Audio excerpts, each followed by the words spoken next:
মোবাইলে মৃত ব্যক্তির ছবি রাখা যাবে কিনা? প্রিয় ভাই বোনেরা, অনেক সময় আমাদের বাবা, আমাদের মা, দাদা, দাদি, আত্মীয় স্বজন, রিলেটিভ, ফ্রেন্ড সার্কেল বা প্রিয় কোনো ব্যক্তির ছবি আমরা অনেক সময় মোবাইল ফোনের ভিতরে রেখে দেই।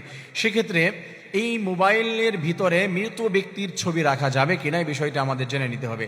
শরীয়তের পক্ষ থেকে কোনো নিষেধাজ্ঞা রয়েছে কিনা? মনে রাখবেন, শরীয়তের পক্ষ থেকে ডিরেক্টলি নিষেধাজ্ঞা আসে নাই, কিছু শর্ত সাপেক্ষে।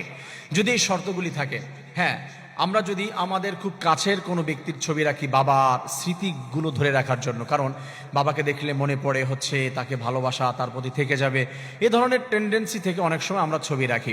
যদি কারণগুলি থাকে, তাকে দেখে খুব বেশি কান্নাকাটি করে, যেটা শরীয়তে নিষেধ করা হয়েছে, মৃত ব্যক্তির জন্য খুব কান্নাকাটি করো না।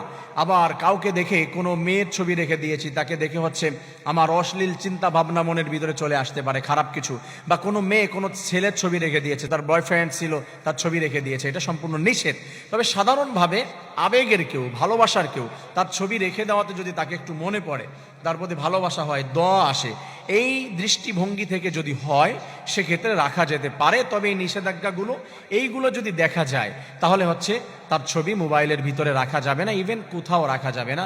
কান্নাকাটি করে বা তাকে দেখে ভয় পায়।